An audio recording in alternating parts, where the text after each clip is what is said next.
Do you believe the United States is a Christian nation? How you answered that question was the single biggest predictor of your vote in the 2016 elections. More than your preferred tax policy or foreign policy, more than your stance on abortion or LGBTQ issues, more even than your own party affiliation. That's how important Christian nationalism is. As a result, our government is starting to look more and more like a theocracy. Louisiana passed a law mandating the display of 10 commandments in public school classrooms from kindergarten through graduate school. Oklahoma mandated the use of the Bible in public school curricula and emphasized that any teacher that failed to comply would be fired. Texas is gearing up to hire untrained Christian preachers as counselors, mandate periods of prayer, and, like Louisiana, post Christian propaganda throughout their schools. What about the First Amendment, I hear you asking? Well, the now ultra-Christian Supreme Court is clearing the way for a theocracy. In just the past few years, they have struck down Roe v. Wade, allowed teachers and coaches to lead Christian prayers with hundreds of people during school-sponsored events, approved the process of forcing taxpayers to pay for Christian school education for students, and held that if a government has been violating the First Amendment for a little bit of time in a particular situation, it can keep doing so forever. And that's just a few of the highlights in only the last 6 years. If you think that the United States is a Christian nation, or that these laws and decisions are morally good, then give us a call, because the show starts now.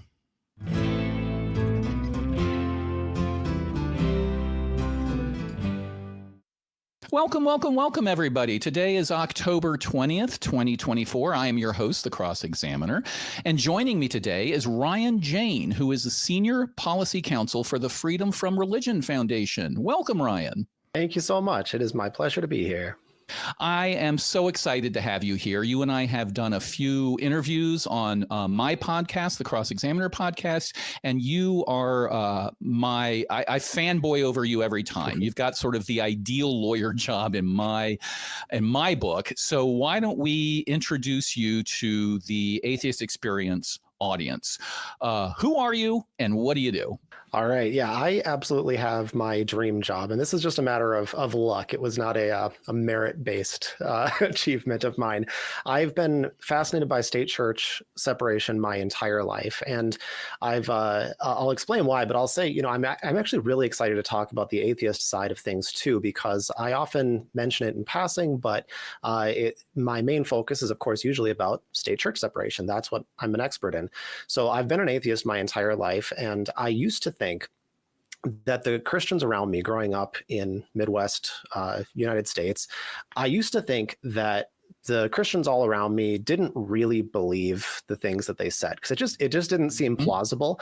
I thought that this was kind of a Santa Claus situation where it's like everyone reaches some point where they recognize that this isn't true.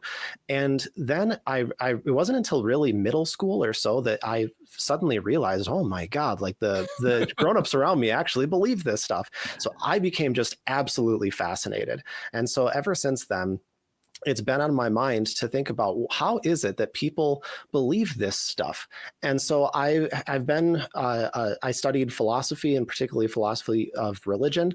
And then naturally, because you don't get hired as a philosopher very easily, I went to law school. And then I was just so happy to get a job at the Freedom from Religion Foundation, because what occurred to me as I was studying the law and thinking about philosophy of religion is the incredible extent of harm that happens when you mix religion and public policy. And it permeates just everything in the law. It's not the only problem that we have, but it's certainly a consistent problem that whatever area of the law you care about, in my opinion, if you look hard enough, you will often find a divide where there's some some policy that's being pushed with a purely religious justification. Yep. And whenever that happens, that policy is always wrong. It's always harmful. And so that is a big part of the motivation for why I just became so interested in state church separation. And so when I joined the legal team at FFRF, I was just absolutely stoked to be able to be actually in the trenches fighting these state church battles. So I've been here for coming up on 10 years, still absolutely love it. My focus now as senior policy counsel is I mostly work with state legislation and with federal regulations. So I'm doing a lot of lobbying and pushing for policy changes rather than being as involved with lawsuits and kind of dealing with day-to-day state church crises the way that I used to in the past. But I still love all of it, and that's my main passion, my expertise. So really looking forward to talking to people about anything state church separation related. But as I said, I usually don't get a chance to really dive into the atheism side of things, so I'm really looking forward to that too. That's great. Yeah, I agree with you. You every time I talk to you, a light bulb goes off. You help me sort of realize something. And what you just said, I wanted to focus in on. Anytime somebody is pushing a policy where the sole justification comes from a point of religious doctrine, so to speak, I'm putting words in your mouth to some degree, but where the sole justification for this policy being enacted is religious in nature, that inevitably indicates that this thing is going to be harmful. The light bulb went on because that's what, to some degree, the First Amendment is designed to prevent. The classic example my brain went to was, for decades, people were arguing against allowing homosexual marriage. And every time that ended up going to court, you went through a litany of arguments and they were shot down one after another. Well, they can't have kids. Well, neither can heterosexuals who are sterile. Should they be allowed to marry? Oh, okay. Well, it's not good for the economy. Well, no, that's not true. And they might get divorced. No, their divorce rates, like everything, every possible sort of justification that was outside of the Bible was shot down, and you were unable to differentiate it from other situations where the people would allow for marriage, and they were left with only a biblical argument. And it's because they knew that was the only reason they were trying to do it. They felt icky because their book told them to. And the First Amendment says, that's why we aren't doing this. If you can create, or you can identify a compelling government interest, like keeping people healthy or not letting people kill one another, then yes, we might go along with whatever policy you're introducing because of that interest, not because of your biblical scripture. If they coincide, great. But that's not why we're doing it. But if the only reason we're doing it is because of your Bible, inevitably it's because it's harmful. Absolutely. I mean, there's often this discussion about people say, well, atheists are trying to banish religious perspectives from the public square or something like that. And that's just not true, in the sense that, if a lawmaker wants to get up and say, I support this policy, I think it's the right thing to do in part because of my religious moral convictions, that is a legitimate perspective. They can bring that.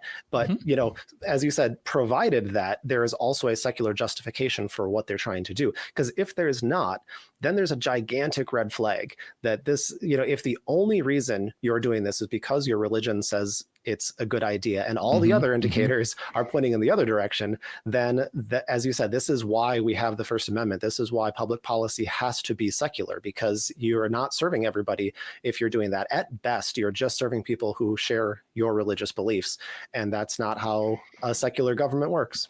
Absolutely. Absolutely. So what is on the horizon? What is Freedom From Religion Foundation sort of eyeballing? I mentioned a few things that are hot topics. Anything else, anything you want to comment there about what you see coming over the horizon? So there's a number of things coming over the horizon, but the big one that we'll of course see how it goes is there's a big election coming up, and so that will of course bring changes at the federal and state levels that we will have to navigate and do whatever we can to uphold state church separation. So we will deal with that depending on what the results are in each part of the government. So in addition to that, we are currently involved in a number of very interesting lawsuits. You mentioned the 10 Commandments in public schools law in Louisiana. We are part of a coalition suing there. We also just last week sued Ryan Walters in Oklahoma about his Bible mandate. So those are very exciting. And then regardless of what happens with the election next January, most states will be starting a new legislative session. So most states have a 2-year legislative cycle that starts on odd years. So states including Texas, which has this totally absurd schedule where it's a mad sprint every 2 years for a few months to just get everything done. So we're going to be extremely busy trying to navigate what's going on at the state policy level. And we're also seeing a lot of focus on school boards, actually.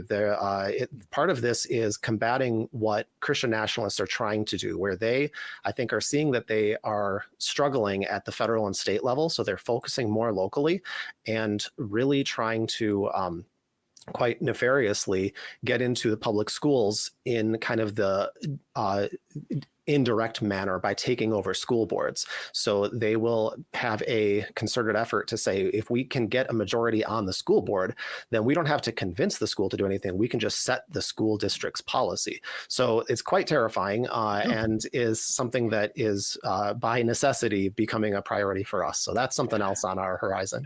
It's A, it's fascinating, and B, it's terrifying. It sort of must be like being a bomber pilot or a fighter pilot of, you're flying around, you're doing normal things, and then these sessions come up and it's just got to be, 2 months of sheer terror of whack-a-mole every day. Yeah, the adrenaline stays high. Yeah. And to let people know how important this is, like the lawsuits are sexy, right? We're suing, we're going to stop this. But the lawsuits is just putting your fingers in the dam. It's, you got to have a lot of fingers and there's a lot of dams, but it's not actually necessarily achieving anything, because we know that state legislators who are religious fanatics will try again just because they want to get votes. They will just pass a law that says, Christianity is the official religion of this state, therefore vote for me. And then they know that it is unconstitutional, but it's going to take the time, money, and resources of organizations like you and the ACLU and all of those, and time, money, and resources from their own state to defend it.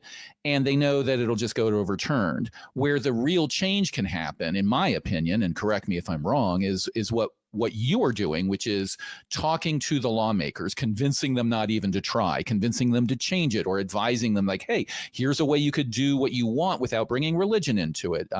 That seems to be where the rubber hits the road, so to speak, and it's not just a soundbite for the news. Absolutely. And it's a matter largely, I think, of educating the public about and reminding them why state church separation is so important, because being a lawmaker who is a Christian nationalist, advancing Christian nationalist policies, should be political suicide. That should be the sort of thing that anyone who cares about true religious liberty should say, I am not voting for this person who is disrespecting state church separation, because the framers understood and spoke quite eloquently about not that state church separation was good for atheists. They didn't say that at all. They were saying this is good for the government and it's good for religion.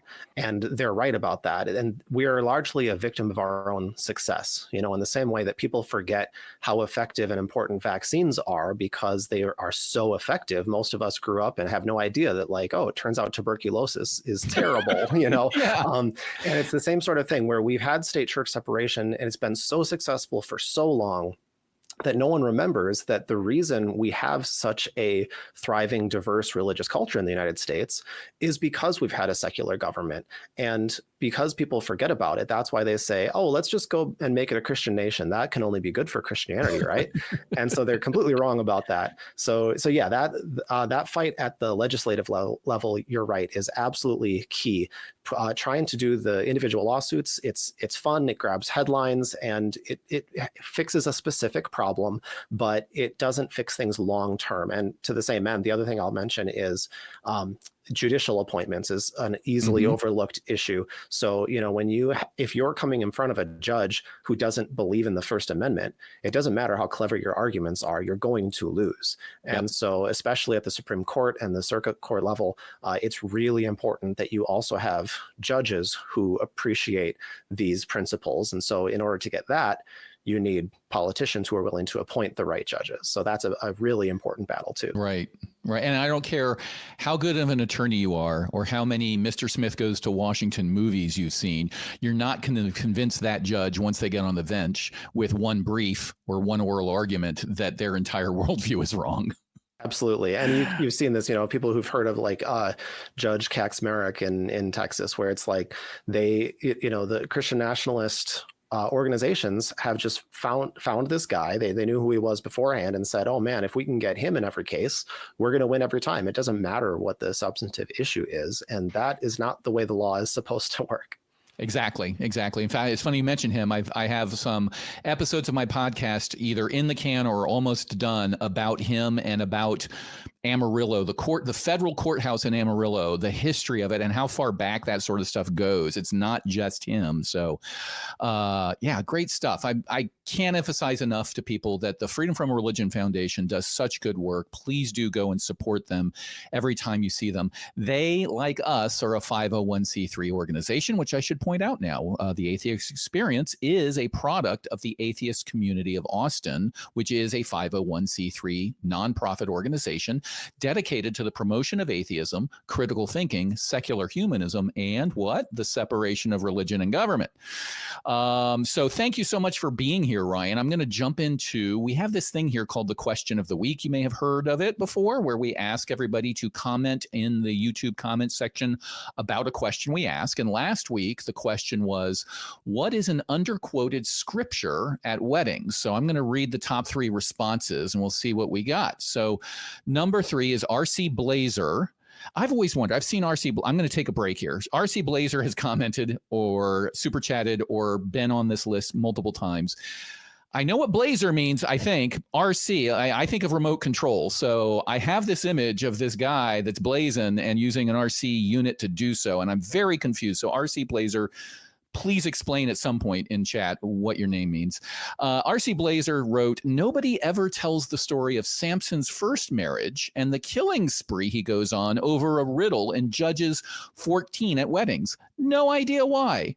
I think that's an excellent question. I remember the story and I've maybe read it once and nobody ever brings it up again, probably because it's one of the ones they don't like. Are you familiar with it enough to know what it means? No, not at all. Okay, good point, R.C. Blazer. Next up, number 2, we have X Million. Wedding verse, Deuteronomy 25:5. If brothers dwell together and one of them dies and has no son, the wife of the dead man shall not be married outside the family to a stranger. Her husband's brother shall go into her and take her as his wife and perform the duty of a husband's brother to her. I think it would be... I think the next Will Ferrell movie where they're at a wedding and he's the best man, he should, and he's hot for the bride. He should read that exact thing. Yeah, my brother was my best man. That would have made it very awkward. Excellent quote, X Million. Finally, we have number 1, Van Halen Isolated, another frequent commenter. Quote, an underquoted Bible verse at weddings, we have a little sister and her breasts are not yet grown. What shall we do for our sister on the day she is spoken for? That is from the Song of Songs 8:8. I don't know that one. I don't know what Song of Songs is a reference to. My biblical chops are not good enough. Is that one of the Psalms? Yeah, I don't know, and I won't be looking it up. No, I think the Google query would be awkward at best. All right, so good answers, everyone. We have a new question this week. Please do answer this question in comments in the YouTube, not in the chat, but in the chat too if you want. But please make sure to put it in the comments. It's how we get engagement with the great algorithm god of Google. And the prompt for this week is, why did God kick out Lucifer? Wrong answers only. So I know it's your first time here, Ryan, but I am going to hit you up. Do you have an idea of why did God kick out Lucifer? Sure. So I think when I picture what it would be like to be living in the house of Yahweh, I think it would be pretty terrible. He's a narcissist first and foremost, Mm-hmm. has a whole lot of rules, not real flexible, not a real fun guy. So I would picture Lucifer was probably the source of all the fun in the house, right? So I think maybe the reason that God asked Lucifer to leave was probably to bring some more fun in, right? Because you're going to have boring parties if Yahweh is running everything. So I'll bet he said to Lucifer, "You go out, find some dancing girls, find some fun things that you can bring back." And then once Lucifer was out there, he's just like, "I'm never going back." I'm never going back. I think that's now. Then we have to ask: what did Lucifer conspire with somebody to make that happen, or was that just fortuitous that God was naive enough to think that Lucifer would exercise his own free will, as the Bible says he did? Atheists out there who get into arguments about free will, please cite this. Lucifer was in the presence of God and decided to rebel. And I think your explanation of why is excellent. He found a better place to party. Right. Well, and it's a trouble anytime if you think too hard about an omnipotent, omniscient being, your whole perspective is gonna start to eat itself. That just tends to happen. That is true. That is true. So that's a great answer. I'm very anxious to see what our audience comes up with next. So reminder, please, in the comments section, give us your best answer. And next week, we'll put the top 3 online. So let's move on. I have a caller. We've got lots of callers, actually. So I'm going to jump into a call right away. If that's all right with you, Ryan. Please, yeah. Okay, well, why don't we try talking to Keyon from Utah? I hope I'm saying that correctly. The note here, Keyon, is Keyon, his pronouns are he, him. There is evidence supporting the stories of Jesus and the flood. So, Keyon, do I have your question right? It's Keyon. Keyon. And partially, I'm saying, in my opinion, right, that the reoccurrence of the stories that were left by the ancient past, indicating that there's divine setup and intent for us to pass this spiritual test we're in right now, and they left it in messages. So I'm having a little trouble understanding. I was just wondering if you could speak up a little bit. Okay. So as far as, could you give me the best evidence you have supporting any supernatural claim in the Bible? I'm sorry? Could you, I was sort of trying to get to your best one. So you say that there is evidence that supports that the claims about Jesus and the flood are true. So these are the supernatural claims. It's not interesting if there was a guy named Jesus. What's interesting, obviously, are the supernatural claims: walking on water, resurrection, a great flood that covered the earth. What's your best evidence that you have to prove any of that stuff, the supernatural stuff, actually happened?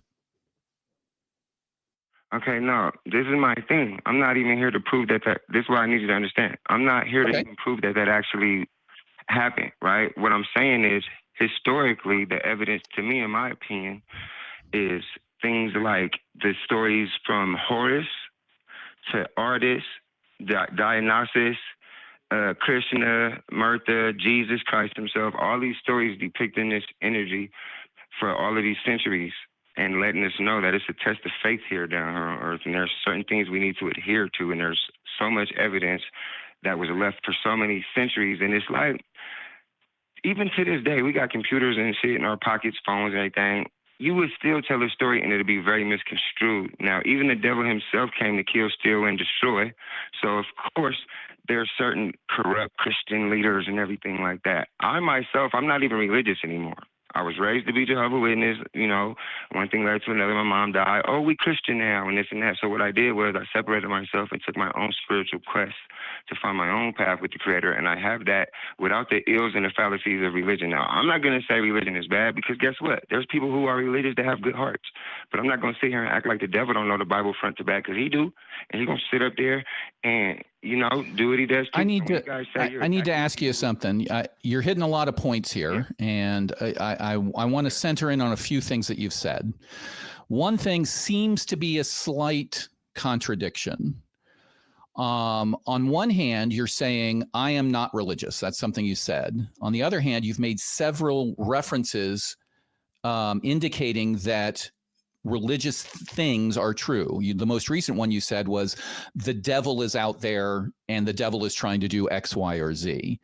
The devil knows the Bible backwards and forwards. So to me, somebody who is saying that the devil is real and the devil knows the Bible backwards and forwards sort of seems to be saying that that's true, which seems to me you have some religious beliefs. How do you reconcile those two things when you say you're not religious, but then you act as if these religious concepts are true? Okay, I could elaborate on that for you. No worries. So, I don't know exactly what you mean by any of that, but if you're not informed, the Bible was around before religion. So I get the word of God from the word of God. Man made religion from the Bible. So I think you're confused, not me. Okay, so let's take that, and I'm going to let's call for backup here, but I want to make sure I understood what you just said. The Bible was around before religion. Yeah, what was that? The Bible and made Christianity up. Jesus wasn't a Christian, bro. Yeah. Okay, so when you say religion, do you mean Christianity or do you mean religion? What do you mean? I don't know.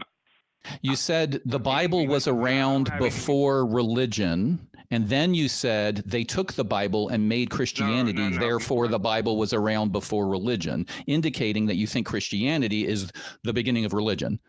So was the Bible around before religion? I pick up what you think. Jeez, honestly, I really don't know the answer to that, but I can say the Bible was around before Christianity. That's what I really meant, if that's anything. But okay. Parts of it, yeah. Why don't you, Ryan, do you have any questions? One of the things that he mentioned was that there's lots of evidence for religious concepts, I guess, throughout history. Do you have any comments or questions there? I do. So Keyon, thank you for calling in, first of all. I really appreciate it. And it's nice to hear your perspective. In particular, yeah, and in particular, you know, your history of being raised Jehovah's Witness and then kind of growing out of that at some point, I think is very impressive. A lot of people are not able to do that because in that culture, they really are very possessive of their believers. They make it really, really hard to leave.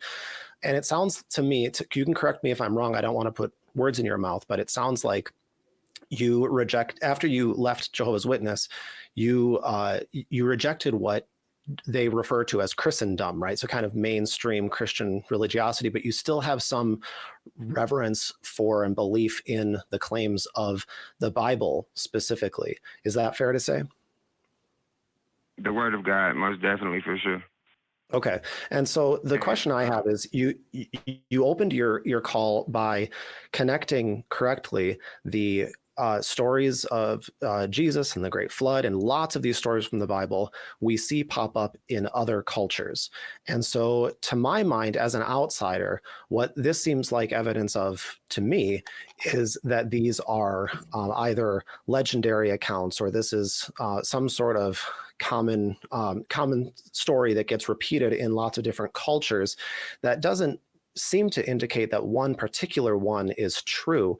And it seems like you are still putting special preference toward the Christian Bible and Jesus specifically. So if you recognize that Jesus has all these similarities, the Jesus story has all these similarities to other similar stories, why is it that you think the Jesus story is the one that's true rather than it just being one of many that are all equally not true?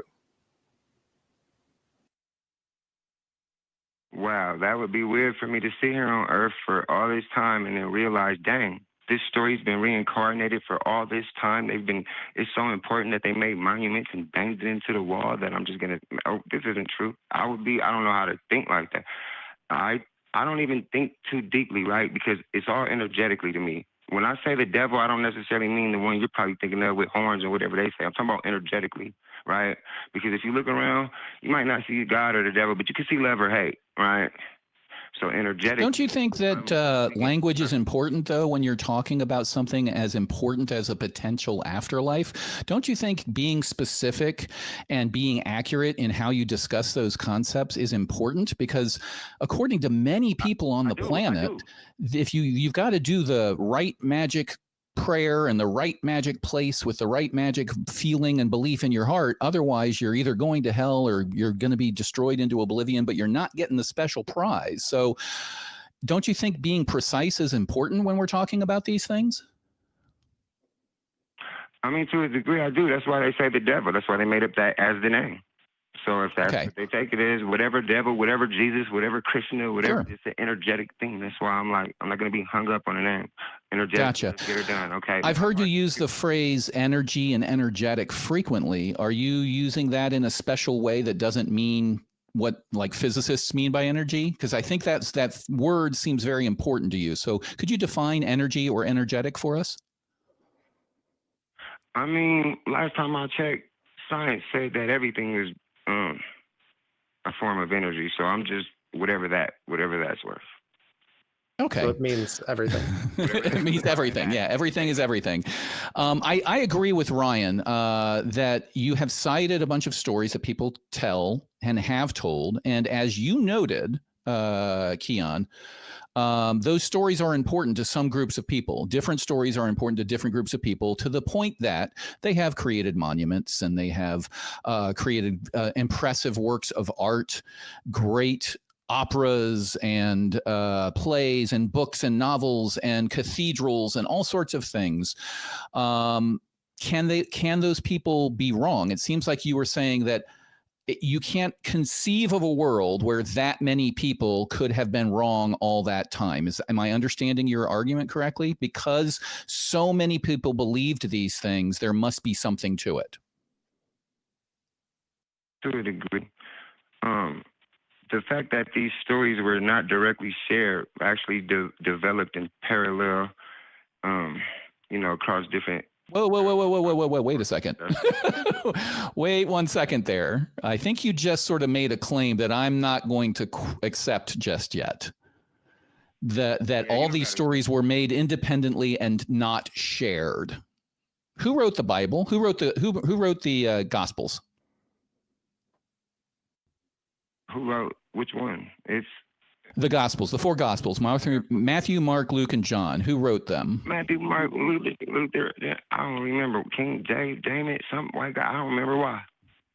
The reason I'm asking is not necessarily who the names are, because the even Christian scholars will admit we don't know who the names of the people are that wrote them. We attribute them to Matthew, Mark, Luke, and John. But if you open up any teaching Bible, it will say we call this Matthew, Mark, Luke, and John out of church tradition, but we don't know who wrote it. But what we do know about the people who wrote them is that they were educated. They wrote it in Greek, which was an educated language. You had to go and learn it. You could read and write, and they were scholars, and they had read mythology, and they had read the previous stories. They had studied the Old Testament. They had studied all the things that you're talking about. This is the most likely education of somebody who had the skills available to them to write the Gospels. They knew of all of these things. And these stories traveled all over, not only Europe, but up and down the Silk Road and all around the Mediterranean. These stories were well known around the world. So I'm going to push back on your assertion that ancient stories that predate the Bible were unknown to each other and to the authors of the Bible. I don't think that's supported by history. I don't think that's supported by evidence. I don't know if you have a thought about that one, Ryan, but that's my understanding of history. Yeah, no, I definitely agree. And I would ask Keyon if your perspective, how would you apply that as an outsider? So you're saying, you see all these different stories pop up, you see the Bible and you say, this seems to give it legitimacy and it's a reason to believe it. What would you say to a Muslim who made the same argument, who said, there's all these different stories that are, that come up again and again and again, and it's exactly what the Quran says. Therefore, the Quran is very likely to be true. And, Allah is God and Muhammad is his prophet. What's your reaction to that person? Why do you think they're wrong? Who said I think they're wrong? Okay, if you don't, that's fine. I don't mean to put words in your mouth. Yeah, that's a great. I'm gonna let you talk in a second, Keyon. Hold on. I want to let you talk that, but I want to ask one additional question on top of that. Is if you don't think they're wrong, do you at least acknowledge that they both can't be right? That there is a contradiction. You can't be a Christian and a Muslim at the same time and get the magic papaya in the sky. Even if they're not both wrong, they both can't be right because they contradict each other. Do you at least acknowledge that? Which ones? Who contradicts each other? Which ones? Because Christians will say the only way to get to heaven is to believe in Jesus Christ as the one and only Lord and Savior, et cetera, et cetera, et cetera. Whereas Muslims will say, no. Jesus Christ is a prophet, peace be upon him, but the final revelation was only made through Islam, through Muhammad, and you have to believe him if you want to go to heaven. They both can't be right. Mm-hmm. So who's wrong and why? After that, can I answer the question? That was what you asked me to explain it. I explained it. So please do answer. Okay. So in my opinion, as an independent thinker, right? Once again, I head back to that energetically. At the end of the day, when we leave, our energy is recorded. So our hearts, when they say God knows your heart, whatever religion it is, he knows it. So once again, energetically, whoever's with you're not. I'm gonna jump in because you're not answering the question. You're not answering the question. You're not answering the question. I need you to stop talking and answer the question and ask yourself why you're not answering the question. The question was very simple. Ryan pointed something out. We have two different claims. Hey, that your stories support. My stories are all consistent with the Quran. My history of stories are all consistent with the Bible. Therefore, the Quran is true. Therefore, the Bible's true. They both can't be true. How do you choose between the two? I asked you that question, which one's right and why? And you start talking about love and energy. I think you need to ask yourself why you didn't answer the question. I'll give you one more try. Which is correct? How can you tell between different groups of people using the same logic as you and coming to different conclusions? How do we tell which one's right? Energy, and every religion has God in it because God is love. So if whatever religion. Okay, so I think he was not even listening to that call, an argument. I'm going to go ahead and say thank you to Keyon for calling. Ryan, what are your thoughts there that we get to this point where there is we have an argument. Hey, there's these stories throughout history. They have similar facts. Therefore, I've heard different versions of this. Therefore, they were preparing us for Jesus or whatever. And then you bring up your excellent point of, well, other books make the same claim that they echo history and they echo stories and they say that they're right. And then when we ask about that, we go off on screaming about energy and God and love.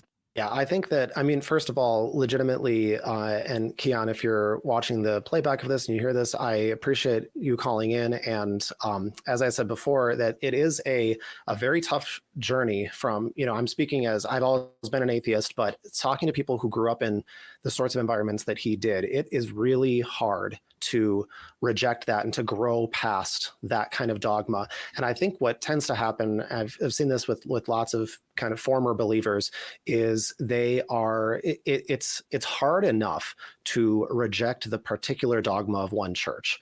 And the idea of throwing out the entire worldview is just a bridge too far. You have to kind of take it one step at a time. And so my sense is that that's kind of what Keyon is working through here, where it's like he has grown out of the problems with the Jehovah's Witness perspective. He took their teachings against what they call Christendom to heart. And so he said, okay, I'm going to reject all this religion stuff. And so now he's at this stage where he's like, I think that all religions are onto something. There's some magical love-based energy that is what religion is all talking about. So it's like, it's getting really, really close. But when you are forced to confront that, I think it is you kind of go into panic mode, right? Because he even says, when I said I asked what would it be like, or what would it take to look at these stories and consider that maybe these are all legends, maybe none of them are true. And I think very revealingly and honestly, Keyon said, I can't even imagine what thinking that would be like, right? So I think that's the crux of this discussion, is when we came down to say, well, what if you're wrong? He just said that I can't even conceive of that at this point.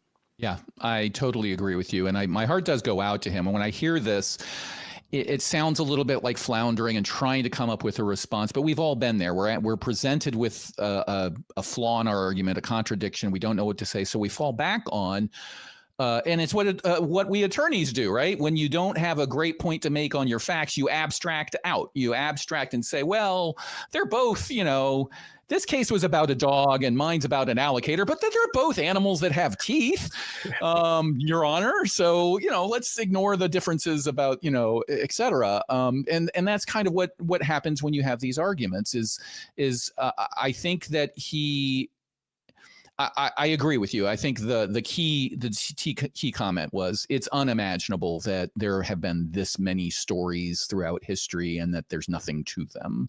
Yeah. Words to that effect. So I too, Keyon, invite you to re-listen.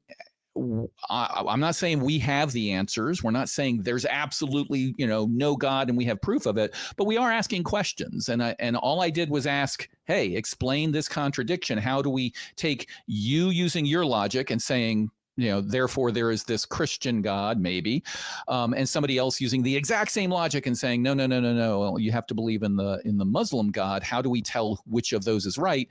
And not only couldn't you answer it, you wouldn't admit that you couldn't answer it. You started talking about love, which is great, but it is also a non-answer. And when I asked you for your best example and best reasoning at the very beginning of the call, if that was truly your point, you think you would have started there. If you didn't want to talk about the stories and the reasoning, you would have started with, well, we have this thing called love and that's God. And then we could have talked about whether that's useful or not. We could also, I'd love to hear back if you want to call back at some point, Keyon, and talk about the flood specifically, because I mean, unless the reasoning is the same, if it's just, lots of people have written about this, therefore that's evidence. If that's all you have, then our answer is going to be the same. But if you think there's actually legitimate evidence, physical evidence of a global flood, I'm all ears. Yes, me too. I do follow quite a big number of religious discussion and debate groups on Facebook. So you guys don't have to, because trust me, it's not pretty. But over the past week, I have seen an influx of memes about this is what was found at the bottom of the Red Sea, right? With chariot wheels and stuff that's been debunked, 20 years ago.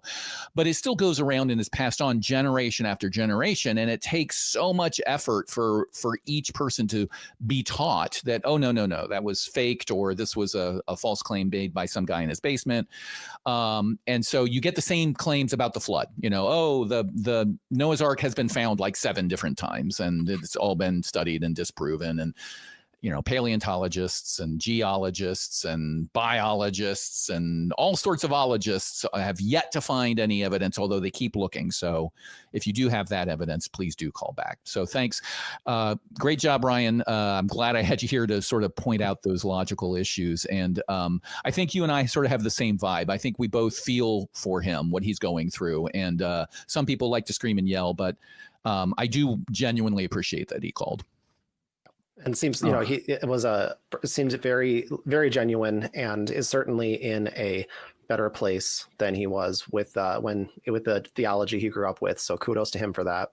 100% agree. 100%. Did you know that we are doing a brick fundraiser? I hate to spring an announcement on you, but we are doing a brick fundraiser. We have initiated phase 2, and we want to highlight some of the standout orders we have received. So get ready to hear the best bricks. This week's featured brick comes from Cassie from Louisiana.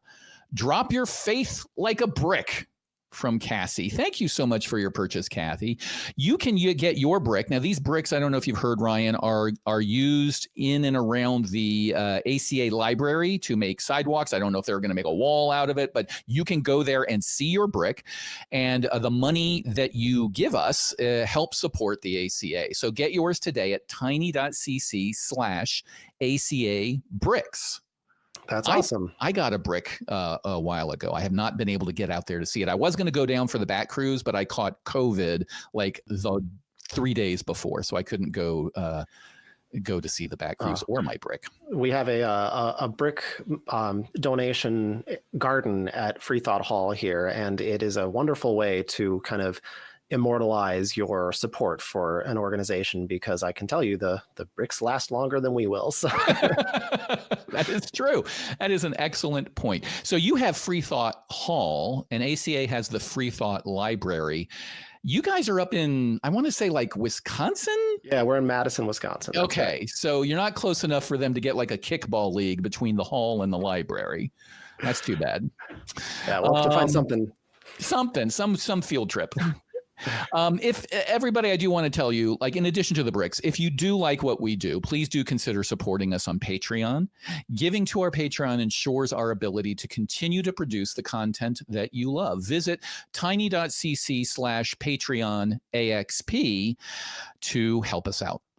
And relatedly, you can become a channel member here for as little as 99 cents a month. Just click that join button below the video, and this will give you access to a special chat set of emojis and early access to YouTube shorts and clips. Finally, get your AXP swag at tiny.cc// Merch ACA. That's MERCH ACA. You can get tees, hoodies, hats, mugs, pints. Is that pints? Is that right? How do I not have a pint glass yet? I am ordering one. I do say that I think it's still on there, but I think last week it was Katie, one of our producers, put into our chat for discussing the show an image of the J. Mike shirt, and it's a piece of toast with J. Mike in it, like Jesus appearing on a piece of toast. I instantly ordered one. So please go out and grab your swag. It also helps the AXP. Finally, I have one more announcement. We couldn't do any of this without the crew. So the crew put together this show every single week. We've got video operators, audio operators, note takers, call screeners, chat moderators, and more. And thank you, crew, for being here week in, week out. It lets people like Ryan and I show up. They handle us before the show to make sure we get ready. We just can come in and blabber on, and they do all the real work of making sure that this content is not only available now for streaming, but is available in perpetuity on the YouTube. So thank you, crew, very much. Yeah, thank you. Absolutely. Should we take another call? Yeah, absolutely. Okay, I think we have an interesting one here from Brazil. We have Manuel. It's either Manuel or Manuel. I'm not sure which pronunciation. I apologize. It's they, them. Coming from Brazil, calling from Rio de Janeiro. I want to challenge your views, says Manuel, on the issue of separation of church and state. We happen to have somebody here who can talk about that. So, Manuel, do I have your name right, and do I have your issue correct? Yes, you have. Great. So I come in peace. I don't want to shout but anyway, it's kind of emotional. I do think that just by posing the question the way oftentimes it is posed, it's kind of US centric, and that is detrimental to you all only. Now, my point is this. Look, I do not want theocracy for anyone. I do not want anyone living under, a state that is also religious. That's bad. I also do not want people living under totalitarian states that are almost like a cult, like in North Korea or whatever. Mm-hmm. But I think the focus on laws, on lawsuits, and the formal aspect of it is not only not the important focus, it takes away the energy on what the real change needs to be. Brazil has very good laws. It's a state is secular, but if you go into any court of justice, there's a big cross there behind the judge. So and you think that's a good thing? I think that cross is It does not belong there. But, you know, like homophobia is forbidden. It's a heinous crime like racism. However, murder is also a crime in Brazil. And 40% of trans women that are killed around the world are killed in Brazil. 40%.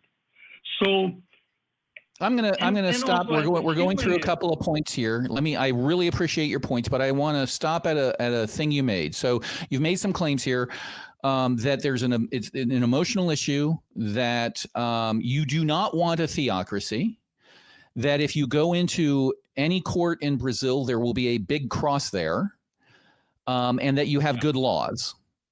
To me, having a big cross at the place where you're supposed to have an impartial judge judging you potentially for crimes for which you might be punished, that doesn't seem the best situation. Do you think that the cross should be there? I think you said no. And then the next question is, well, if the cross shouldn't be there, how do you handle that, if not by petitioning the government to have it removed, which would be some sort of lawsuit? Yeah, and I believe our Atheist Association here has done something about it. I'm not sure. But my point is that that's not the most important thing. The important thing is to realize people are being ordered to the point that some people think their lives are spendable. So let me ask you a question. I understand that you're saying that there is a level of importance, right? And I think this goes back to the walk and chew gum at the same time sort of situation. If I'm understanding you correctly, you're saying that I don't want to put words in your mouth, but your argument's boiling down to stop worrying about the little stuff like which courtroom has a cross in it and start worrying about trans people being murdered. Now, to me, that's a logical fallacy because it's smuggling in a premise. And the premise you're smuggling in is you can't fight both fights at the same time. That's the premise that you're assuming, is I can't have some people worrying about getting crosses out of courtrooms and other people fighting against the murder of trans people. Do you see my point there, that you can fight both of those fights at the same time? Yeah, I totally agree, and I agree it was a fallacy, yes. You know, but of course we can, and I do always point that out. Nobody seems to notice the fact that there's a big cross there, and it's like part of the environment. It's like even atheists in Brazil have a hard time not believing in spirits and reincarnation. You know, like, oh yeah, I'm an atheist, but maybe there were past lives, and I go, what? Like, but that's not the thing. My point is, you can be an atheist and believe in other lives. I don't care. My point is ordering those who think different. Like, we need pluralism. So I agree. The fact that they are cross. Let me. I think we take your point. I'd like to hear Ryan on this. Ryan, what are your thoughts on that? And also, have you ever studied the legal system in Brazil? I have not. I have not either. So I'm anxious to hear any other details you have, because, you know, when you put two American lawyers on the show, yeah, it's going to be an American centric premise. That's just you're stuck with that. But we're definitely interested in discussing it. One question that I have, or a possible pushback for your perspective, is when there is a huge cross in the courtroom, even if it's not something people think about. Like, to me, that's actually a red flag. You know, when it's something that it's so normal you don't even think about it. That to me is really alarming, that it's like it becomes so ingrained in your culture that you don't even stop to think about what the religious implication is. And one thing this can do that I think kind of connects the dots for you, you're saying that these two things are separate, right? On the one hand, there's like these symbolic state church battles, and on the other hand, there's these very real world problems that you're saying we ought to be focused on. But something that we've seen in the United States a lot is that the religious iconography gets used to create a permission structure to violate the Second issue. So for instance, in our case, we have our money says in God we trust on it, and a Pledge of Allegiance says one nation under God. And it's easy we hear a lot of our members say, can you please stop focusing on that? That's all symbolic. It's not important. Focus on stuff that matters. But the reality is, when we are having these important fights and say, for example, we're trying to protect LGBTQ rights, people will say, it says right there in Leviticus that homosexuality is an abomination. It says in God we trust on your $1 bill. Why are you trying to defend this person? This is a Christian country. And so that's part of the issue that I think makes it worth fighting these battles is when it becomes so ingrained in your culture that there is a Christian connection to the legal system.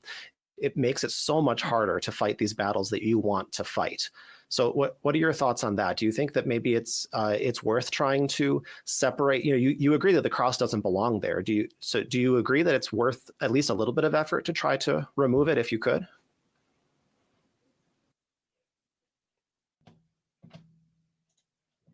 I'm not sure if we still have. Oh, there we go. There are maybe many others, but we do not have those issues that you do. And if we did, I might be fighting to take that off.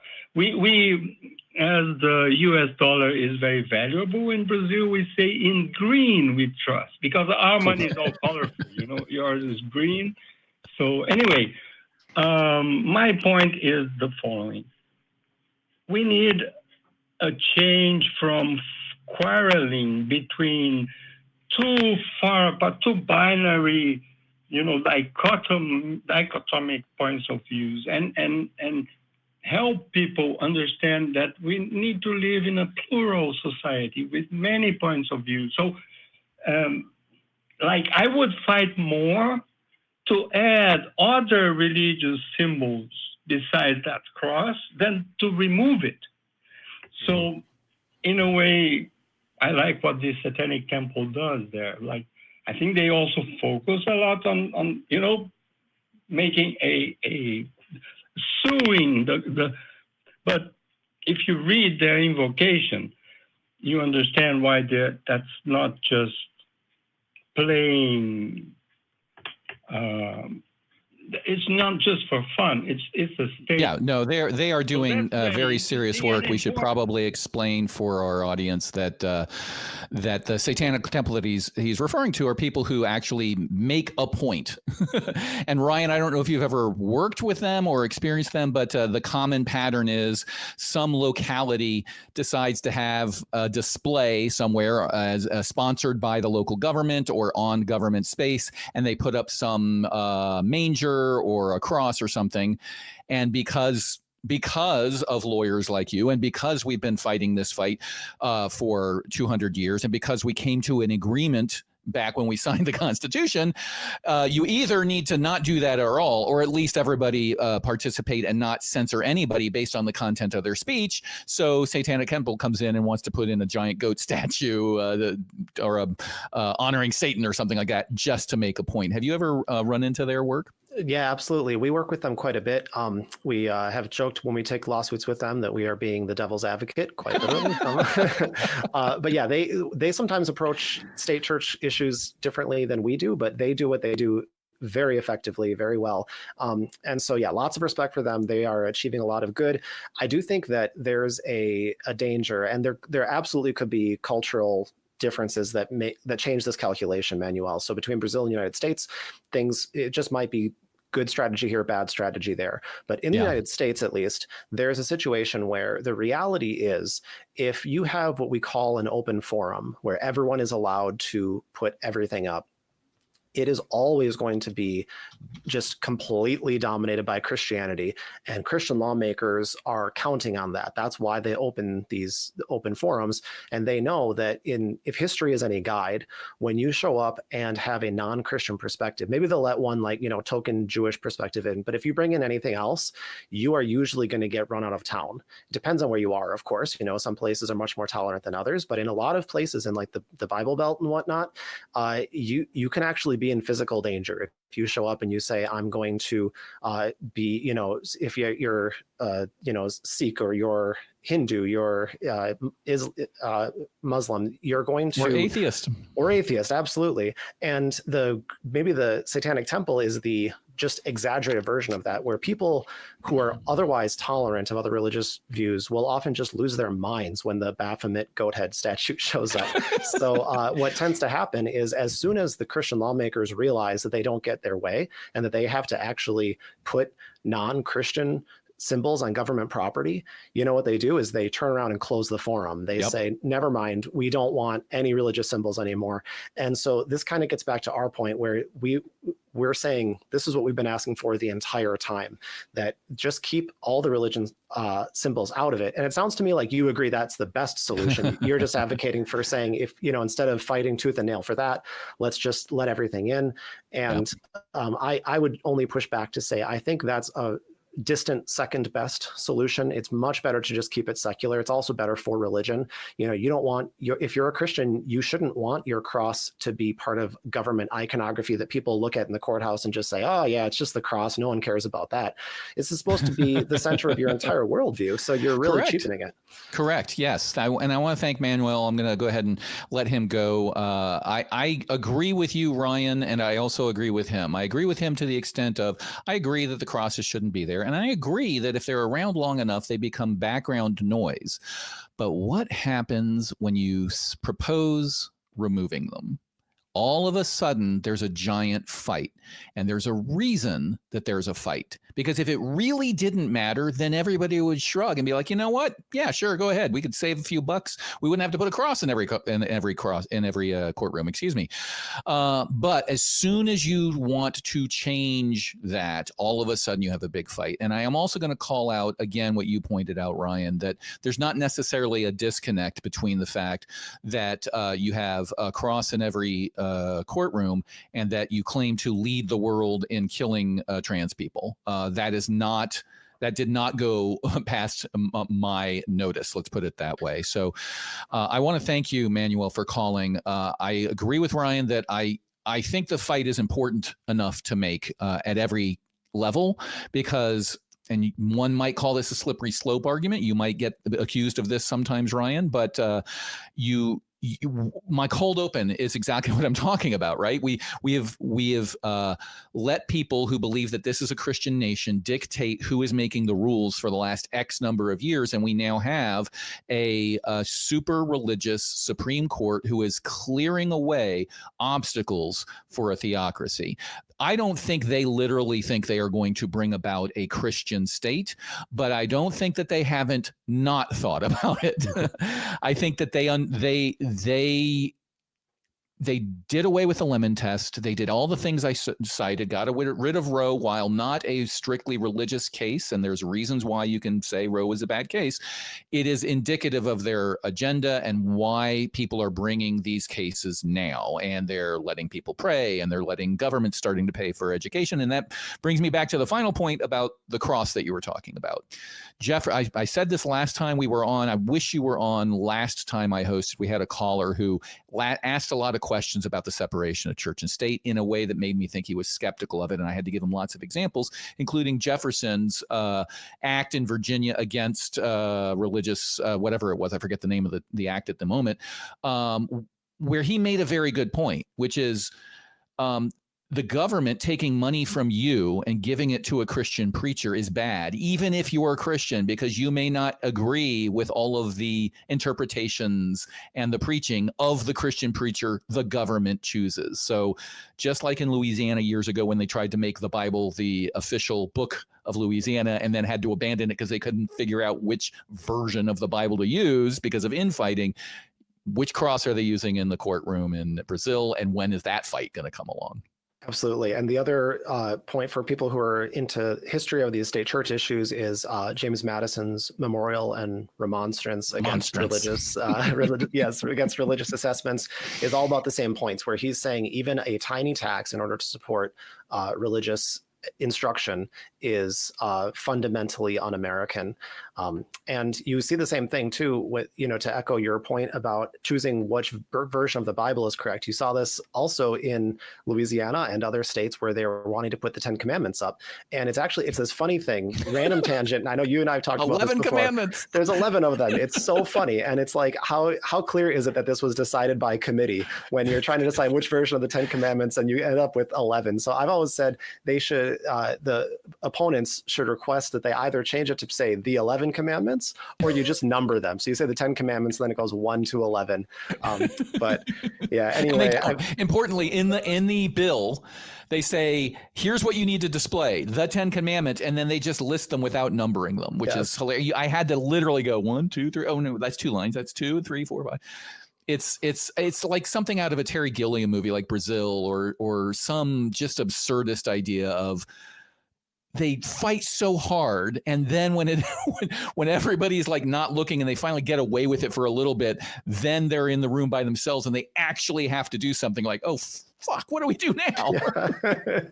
Exactly. And I love your point too, by the way, just a last thought on that call, that, if you think that you're in an area where these things don't matter, right? Where it's like he's in Brazil, someone might be in California, or someone say, we don't really have state church problems here. Try getting In God We Trust removed, or try getting an invocation removed. And it's like turning a rock over and seeing all the bugs crawl out. It's just like they will remind you why they want this in the government. And you're going to say, oh, actually, there is a real state church issue here. Yes. And this was all added during the Red Scares when we had Under God added to the pledge, and we had there's a history of In God We Trust being on the money and off the money and on the money and off the money again. And every time when you go back and read the legislative debates, there are people there assuring everybody to stop freaking out. Nobody is ever going to argue that this is a Christian nation simply because the pledge says under God and because the money says In God We Trust. And then fast forward to exactly where they knew we would be at this point, which is you have to educate friends and family and anybody growing up to say, that wasn't always here. That was just added because people were terrified of communists. And they're like, no way. And then you try to take it off. And I've seen church signs, they put the little witty sayings on the lit up church signs. You drive by them. In God We Trust. It's on our money. Like it is a regularly cited thing. And it's all because back in the day, people were scared and they let people sort of bend the rules regarding the First Amendment. And now it's just like the cross in Brazil courtrooms. It's just always there. And when you try to take it away, people freak out. And if you talk to the people who are moderates about this, right? People who are kind of like, this is just a nod to our Christian heritage. Right. And it doesn't mean anything. I'm not trying to make a theocracy. Even if they're being honest about that, they are giving support to the scary, genuine Christian nationalists out there who are saying, look, 50% of the nation is on my side. There's that church sign right there pointing out that we're a Christian country by saying God we trust on the money. So it's like, yep. I think it's important that we be honest about this. And just if you're not on board for theocracy and for Christian nationalism, you should be on board for state church separation and just say, no, actually the atheists are right about this. Even if you want to appreciate things like our Christian heritage, you can still say the right thing to do is just to keep the government secular. Yeah. It's no skin off your back. And unfortunately, they don't like that answer because nothing upsets a U.S. Christian fundamentalist more than seeing a Muslim give the opening prayer to Congress. Like the minute that happens is, as you said, it's just another version of opening up the town square and having the Baphomet statue go up. Nothing freaks them out more than that. It's not important until you try to include other cultures, then it's game over. Exactly. We have super chats. We've had a lot of super chats. We also have a lot of calls. So I'm going to try to go through the super chats first. But Ryan, you're a very popular person, so we got to get to the calls too. Rainbow Wolf gave $4.99 and said, if I don't need a God to not murder or not rape, but an apologist does, then it's not I who lacks a moral compass or foundation. I couldn't agree more. Do you ever run into that, Ryan, where people are like, well, if you're an atheist, what's preventing you from going out and like killing everybody? Yeah, I think most people are a little more nuanced now because they've heard the just slap in the face rebuttal to that, where it's like, yeah, I kill everybody I want to, and that number is 0. Zero. Right? Yeah. Who said that? Was that Penn? I think Yeah, I think so. Yeah. Penn Jillette. Yeah, that Yep. is such a great quote. I kill as many people as I want to. Yeah, that's exactly perfect. We have another one from Rainbow Wolf for $9.99. So this must be twice as important, nearly twice as important. Parents and communities rejecting queer children is almost exclusively due to Christian teachings about queers. Any religion that causes suicide or homelessness at all is a complete moral failure. I agree. This harkens back to the conversation you and I were having, Ryan, where any policy that's tried to that people try to pass that has nothing but purely religious support is harmful in its core. Exactly. Yeah. If you're asking yourself, why am I doing this thing? Why am I causing harm to this community of people? If your only justification is a verse in a holy book, then that's a bad holy book. You should throw it away. Yeah, I agree. I feel for you there, Rainbow Wolf. Couldn't agree more. Isaiah S. gave $5. I'm I was going to do it with you, but you're not prompted. So knock, knock. Who's there? God. No, you're not. Jesus no longer plays knock, knock with atheists. Ah, okay.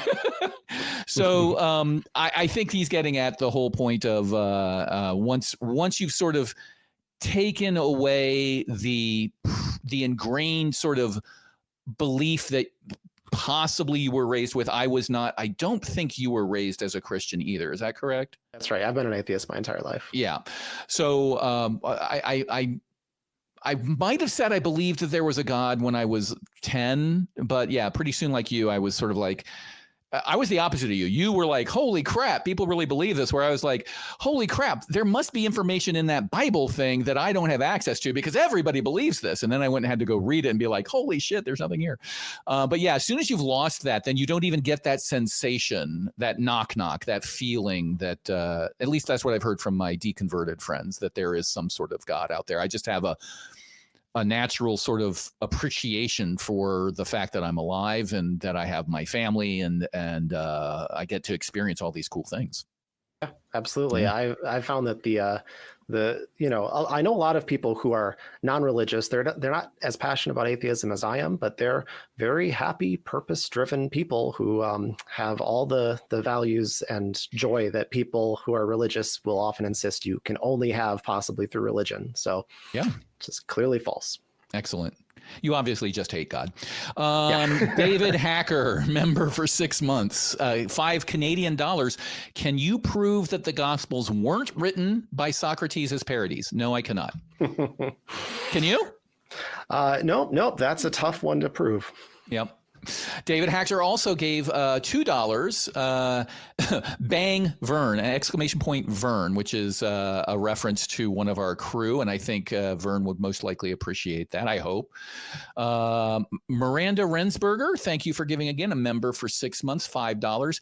Having a cross in the courtroom tells me that the court isn't likely to consider those murdered trans women the same as they would a different victim. And while I think that there's probably a lot of very good judges working that would ignore the cross, it's definitely the message they send, and there's no doubt at least some judges that I think would probably agree with you. Sadly, Miranda, have you ever? You mentioned Kaczmarek in Amarillo, in the Amarillo Federal Courthouse.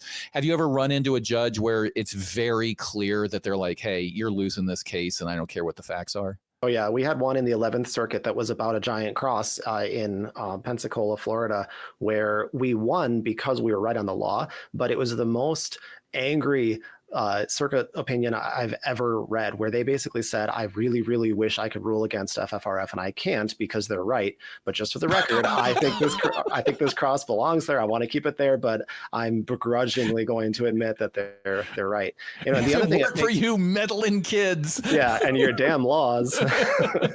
Well, the other thing it makes me think of with that cross situation and the judge is we know from studies that voting in churches affects how people vote. Right. So just having this lingering religious symbol hovering over you affects your decision making, even at a subconscious level. So if you are even a formerly Christian judge, or a judge who doesn't take their religion all that seriously, I would be quite surprised if there isn't any effect when you have if in their mind there's some kind of tension between this defendant or this victim and this huge cross over me, I think that's going to have a subtle impact, and that's probably part of the reason that people support it. Yeah, I can't agree with you more there. It's very frustrating to see, even at the Supreme Court level, a record being established in the lower courts about this sort of science or these sort of facts, right? The Bremerton case where the coach is praying with dozens, if not hundreds of people on a football field. And then when it gets to a judge like that, who was that? That was, what's his face? Who wrote Bremerton? I forget. I actually forgot off. But okay. Yeah. It's, I'll have to look it up. But when he writes it, he ignores that. He describes it as a small, quiet little prayer off onto the side in the corner after the game. And it was Sotomayor, I think, who had to include pictures, photographs in her opinion, which I've never seen in a Supreme Court opinion before, saying, this is not a small prayer off in the corner. This is like he called the opposing team in advance to come pray with him. He does this in the locker room. Here's dozens of people in the middle of the field, and the judge can just ignore it. The justice was like, meh, the record doesn't indicate, and they just pretend like it isn't there. So even if you introduce these studies that show, hey, voting in churches creates a bias. Hey, having the cross in the courtroom creates a bias. The judges, if you get the wrong judge, they're just going to be like, I didn't see that in the record.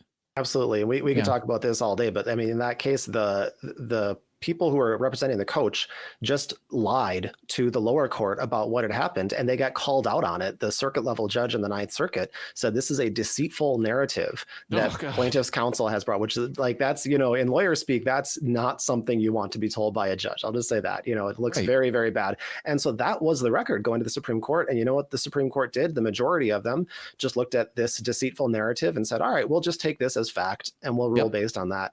So, yeah. Yeah, it was Gorsuch.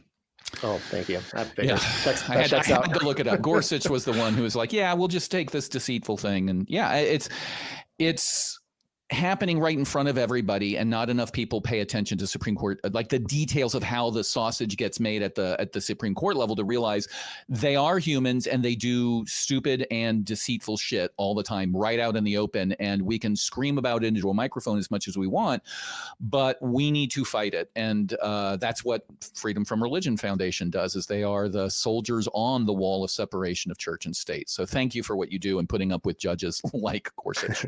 It's my pleasure. Thanks. Let's take some more calls. We got a ton of them. Great. Okay. Let's see. I think we're going to, there was one I had. All right. There was a case. This is Jackie from Mississippi. The case for religious ritual from Jean-Luc Marion's Phenomenology of Givenness. So I am very curious about this. It's a case for ritual. I'm not sure if it's a case for religion. Do I have your assertion correctly there? Was it Jackie? What assertion? You wanted to talk about the case for religious ritual, not for religion. Is that correct? Well, I would say religion and religious ritual, but I just wanted to keep the statement in the top of question section concise. So you want to make, let me set up the stage here, because this could be a very big topic. So I'd like to focus it down. We've got a lot of calls and not a lot of time. So make your best argument for religion. You say you want to make the case for religion and ritual. So go ahead and make your best case. Okay. So are either of you guys familiar with Jean-Luc Marion? I am not. Sorry, no. Or no. So basically, he's a French Catholic philosopher, and he basically created a new type of phenomenology, which he dubs the phenomenology of Givenness. So the phenomenology that Husserl puts forward is a phenomenology which focuses on intentionality. Heidegger puts a phenomenology of existentialism, and Luc Marion is the phenomenology of Givenness. So basically, he creates a concept of saturated phenomena, which are phenomena which are given to you, but they're so overwhelming that you can't quite describe them using human language, and therefore are inherently sort of, you could say, mystical or outside of the regular categorizations of language. What's an example? Yeah, could you give us an example of your best example of such a phenomenon? So, like, for example, if you're in an ecstatic church or synagogue service or some sort of religious service, you're... What about a musical concert or a Broadway? Aesthetic experiences like music or art can also be, but generally speaking, religious tends to be more moving. But yes, those could be included. But basically, the phenomena give themselves to you in such a way that they are beyond intentionality, right? Okay, I got a question for you then, and I don't want to. I've got the idea of what you're talking about, and I'd like to have a conversation where we're not reciting a history of things. I want to know what you think and what you believe and why. So there's one question I have before we really get into the details, and it's the concept of given. Given implies a giver.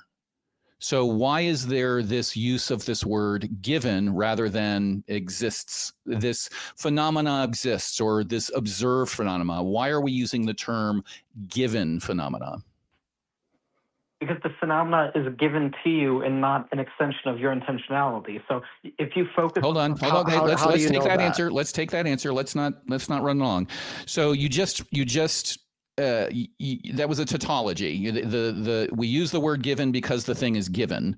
I'd like to break out of that and understand why we think it's given, because given implies a giver, that there's something coming to me from outside of me and not just something that is inherent to me. So again, please explain to me why something is given and not just something we observe in us. Because it's not the product of an intentional focus. It's something which overwhelms you in such a way that it's beyond what you focus on. It sort of presents itself to you. You don't present it yourself to it, right? That doesn't mean there's any sort of giving going on. That just means that there's a lack of focus on that thing. Yeah, or a lack of understanding of your own experience of something, right? I've been in, like you mentioned, music concerts. I'm a musician. I love going to concerts, and I've been completely overtaken by emotion and just saying, ooh, this really hit me in a way I didn't expect and I don't understand. That doesn't mean that there's some kind of external force besides the musicians that's like giving me an experience. It's just that I didn't expect this response, right? Or are you talking about something different? I'm saying the phenomena is not something which you focus. I don't know how to explain it without repeating myself. It's just the phenomena presents itself to you in such a way that you can't quite describe using a sort of existing cognitive reference. So if you, for example... So what this boils down to is you're saying, I can't comprehend, understand, or explain it, therefore I'm going to assume it was given to me and choose to use that word instead of another word like observed. My reflexes, my heartbeat, the fact that my eyes blink, these are all phenomena that I don't observe, I don't think about, and yet they happen all the time. Are those given to me? And if so, I think that sort of belies the smuggling in of the concept that these are just things that are physiological things that happen. For me to say they are given to me from some other place, you've got a whole burden of proof of showing that. Right now, it sounds like what you're saying is, I don't focus on it, it happens to me, and I don't know how to explain it, therefore, I mean, if we're going to cut it short, therefore God? Is that what you're talking about? I'm saying if the phenomena overwhelms you, then it's given. If you experience so much of it that you can't quite grasp it, so it overwhelms you, but usually a heartbeat doesn't overwhelm you. But, I can't grasp my central nervous system and how it works in all of its entirety. Does that mean I'm overwhelmed by it? Okay. I mean, I don't know. In some context, sure. Yeah. But I'm saying... Okay, so my central nervous system is given to me. Perhaps. I don't know much about the central nervous system. Okay. Well, I mean, but it's just a model. It's a model of language. Thing X, I can't comprehend. Therefore, thing X overwhelms me. Therefore, thing X was given to me. That's the logic you're using, your definitional chain, unless I'm misunderstanding you. I'm just using Luke Marion. I don't care about what he says. I care about what you believe. And right now, I'm getting the sense that you are just coming here to explain some sort of philosophy rather than tell me, what is it that you really believe? Is this why you believe? Let's back up. Are you religious? Do you believe in a God? I am convinced of the proposition that God, as defined by classical theism, exists independent of human consciousness. I'll take that as a yes. I'm not trying to lay traps. I'm not going to try to bite your head off. So I'm just going to take that as a yes.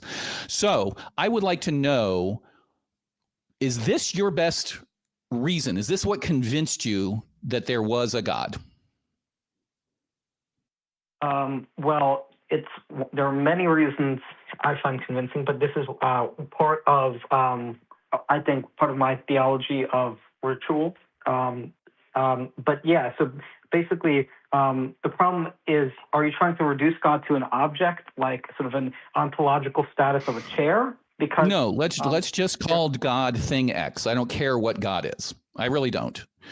All I care about is why you accept that claim, when most of the claims I've heard about God, thing X, whatever they may be, are, if applied to a different subject matter, like my central nervous system or the trees or whatever, would be unconvincing. So I'd like to hear Ryan's thought on this. I know that I'm sort of zoning in on this definition because we came in with this hyper-technical philosophical thing, so I think we have to be very careful about words. What are your thoughts so far? Do you have any questions for Jackie? I do. So I'm trying to wrap my head around, you said that you knew that something was given because it was beyond our intention, it was overwhelming. So what if we have an analogy in the physical world? What if I wake up one day and my house is just flooding, there's just water all over the place, and I have no idea where this is coming from? It's, as far as I can tell, is just defying all logic. Does that mean that that water was given to me by someone, or is that not a fair analogy? Yeah, I believe you could use the phenomenology of givenness and say that that is an example of a given phenomena. It's not intentional, it overwhelms you. So yeah, I would say that's a given phenomena. Now you can say, well, given is not a great terminology. It doesn't matter what terminology you use. I'm just using it for well, I think that, I'm sorry, I don't mean to cut you off. I think that the terminology matters a great deal if you are trying to follow this up by saying, well, this must have been, if it was given, who was it given by? It must have been given by God. So it matters very much whether it is given or not. And the reality is, if I wake up and my house is flooding and I can't figure out why, it's extremely likely that there is a physical, rational explanation, and I just have not yet discovered it. And so if I look at this and I say, oh, I must be punished, did I offend some supernatural being? That's certainly a thought process lots of people have had in the past when natural disasters happen, and it's not very productive, because what we've learned over time, it seems to me, is that that's not what's going on. You are not being given the flood by some sort of supernatural being. This has a naturalistic cause. And so it seems to me like you're jumping to the conclusion that something is given, and that's not terribly warranted. Well, I mean, I think the problem here is we need to make an ontological distinction for what God is in the role it plays in human life. Do we? Because so far, what you've brought to the table so far, what God is irrelevant. We're stuck at the word given. Really? I mean, so the pattern here of this argument is thing I don't, I'm going to use shorthand, and I don't mean to insult it, but we're running short on time. Thing I don't understand or can't comprehend is given to me. That's the shorthand here.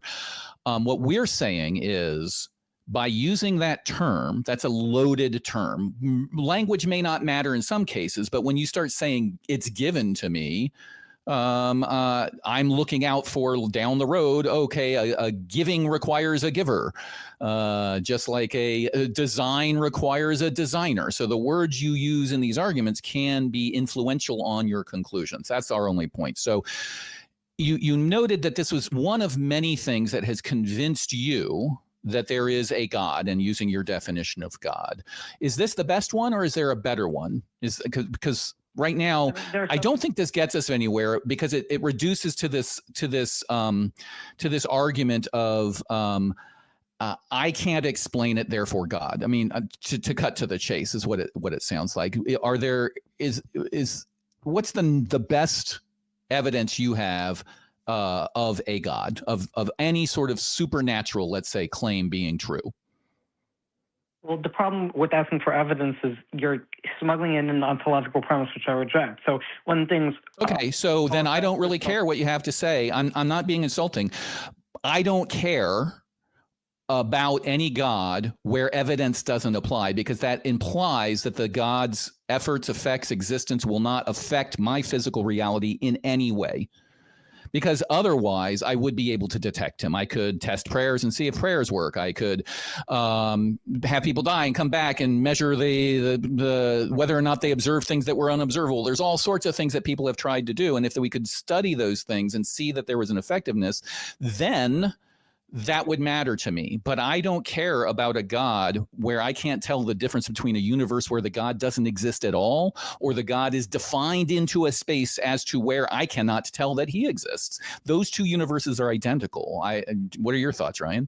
Yeah, if you're saying that the God you believe in is independent of evidence, and evidence is, somehow smuggling in some ontological belief about God that you don't agree with, then there's nothing for us to talk about. Because what you're really saying, it seems, is you are saying, I've already decided that this God exists, and it doesn't matter what evidence might come up that either contradicts it or fails to support it. I don't care. I've already decided I believe in this. So in that case, there's no discussion for us to have.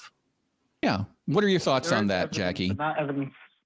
There is evidence, but not evidence that you might think of. God is, I'll say that. Okay, give us your number one best piece of evidence that supports a supernatural claim about God. Okay. A hierarchy of value perception.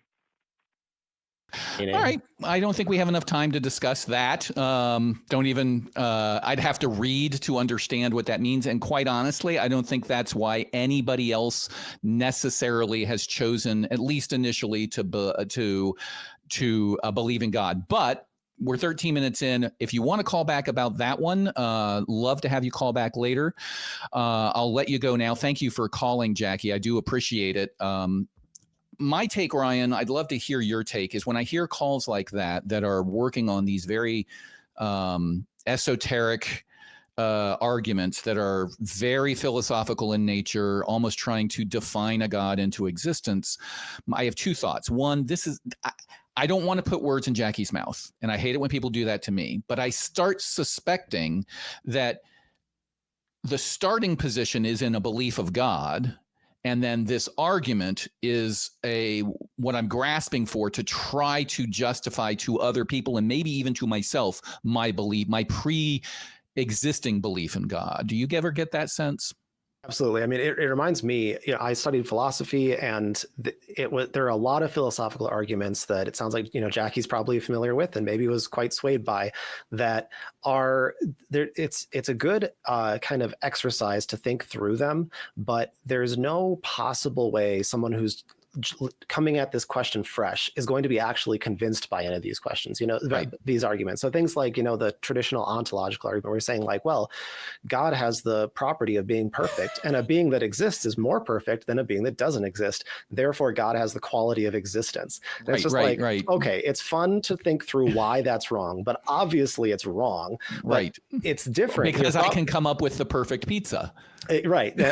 Or the perfect marriage must exist, Right, so it's silly. But when you come into that, when you hear that argument and you have a belief in God and you're looking for a way to bolster it, that's when I think these arguments can suddenly ring true to you. You just say like, oh, that's a good one. That's going to really win me some arguments. And I think, a lot of people always come back to like the Kalam cosmological argument. It's the 100%. Same thing. I was about to say the same thing. Yeah, it's riddled with so many problems. But if you're looking for a way to bolster your pre-existing God belief, then it looks pretty good, And so and Kalam may be the best one. If you're going to get out on stage in front of an already believing audience and get them to pay you money to convince them that their belief is true, it's a good one. I mean, I'm not going to take anything away from it. It sounds great. Yeah, there's plenty to talk about, and you can have debates about it, and all day and all night. Because someone I know has made a career out of it, so like it's there's plenty to talk about. But especially when you're bouncing around all the place, so you're trying to talk about given phenomenology, and then when that's not going anywhere because you're getting called out for smuggling in the term given, and then you're like, well, it's about ordered moral hierarchies or whatever. It's just like, no, it's not. Like if whatever I'm always all ears, whatever Jackie wants to say about that. But like, sure. Whatever you're going to say about the way that we have our morals in tiers or whatever it is, there's always going to be an explanation for that. That's not going to be there must be a supernatural entity at work. Like there's just no way that you are connecting these two things. Correct. I'm 100%. I have a book up here. I can't pull it down right now, but it's a great book that I recommend people get called 50 Reasons People Give for Believing in God. And it goes through all 50 and explains some of the logical fallacies and all of those sorts of things from a very compassionate point of view. And it's things you'll hear from your family, your neighbors, your coworkers, etc., and ways that you can address it. The ontological arguments for a categorical existence of a perfect God is not in the top 50, at least. I can tell you that much for sure. That's not why people start believing in God. In my experience, they start believing in God either because that's how they were raised, which is the vast majority. Their parents told them, and they were either terrified of hell or really happy about the heaven, or their parents just told them, or they were taken advantage of when they were in a down spiral in their life, and a religious organization. We had a caller from the Jehovah's Witnesses history there a little while ago. Will swoop in and bring them into their cult or their religion, and they're so grateful for the perceived connection that they will become a believer. Those are the two that I've seen that are very, very common. Yeah, that makes sense. I mean, you think about things like the design argument, the argument from design, where I think that is not likely to turn a non-believer into a believer. Mm-hmm. It's just that it seems quite compelling if you are believing, but you're having your doubts, and you look at that and you say, oh yeah, that makes sense. This is why I must be right. Yep. And I think that's what we've learned over the last 20 years of the internet is people don't need very much. Once they're rolling in a certain direction, they don't need a lot of energy to keep them rolling. They just need these memes and these arguments every once in a while to hit them, to be like, no, keep believing, keep going, keep voting the way you're voting, or whatever, believing what you're doing. And this little piece of argument or meme or whatever, whether it's true or not, will give you enough momentum to just keep on rolling. And that's easier than tearing down your entire world framework. Yeah, because it takes a ton of courage to do that. I mean, I never had to do that. I'm very lucky, but I work with a lot of people who did, where they were raised very religious. That's why they're so passionate about this, is that they got out. And I can see that and just be so respectful of it. I don't know if I was raised in a religious household, I don't know if I would have had the courage to kind of think my way out of it. I would love to think that I am capable of that, but I don't know. And so I don't have anything against people who are struggling with that. Like it's 100%. Obviously a very difficult process to go through. Yeah, no, it's a critique of the cult system, the religion system, more than people having problems. There's nothing worse than thinking you have nothing left to live for. So if you find your way out of it and it happens through a religious experience, I'm glad you're alive. Now, I'd like to talk to you and tell you that you did it. You did it. And there wasn't some 12-step program with God that made you do it. You did it yourself, and you should be proud of that. Absolutely. And they're part of the reason I love shows like this is that I think there are people who are in the process of deconverting. They're seeing their issues and, their beliefs are starting to fall away, but then they get hung up on something like this, so they'll say like, oh, but this one philosopher had this point that I really thought was so compelling when I was a believer. And isn't this a problem? So now they're really conflicted. And so I love the idea that we can help people just like gradually work their way through those. Yeah. I'm going to jump to another call if you have time. We have a few more callers on the line. We do have one super chat to read. Jonathan France sent in $1.99 and said, this show has two ages, cross-examiner and BCE. Oh, CE and BCE. So yeah, me and before nice. Me. Okay, thank you very much. I will take that to mean good. He didn't say which age was better. Maybe that was a subtle hint that I should get out. But thank you very much. That's quite witty, actually, given BCE is an actual term. All right, we have Mike on the phone from. Man, I am old. Mike on the phone. Mike is calling in via probably the internet from South Carolina. Him. Questions for Cross and I assume Ryan about, and this is why I took this because I'm very curious about the Fair Housing Act. Oh. So neither of us are necessarily that type of attorney, but glad to field the question. Asterisk. All of this is hypothetical. We are not giving any legal advice. So go ahead, Mike. What's your question? Hey, good to talk to you guys, and thanks for taking the question. The reason is just cut to the chase. I know you had a lot of calls already. I had a conversation with Forrest a couple weeks ago, and he said, hey, one point in the conversation, he goes, look, this Forrest talking. He said, "Hey, I live in Oklahoma, and it's so backwards out here that if you're homosexual or I guess queer or whatever, and you're renting a property," he said, "you can literally get thrown out if that is your situation." Mm-hmm. And I was like in disbelief. I was like, "Well, what year is this?" And I go, "That's not right."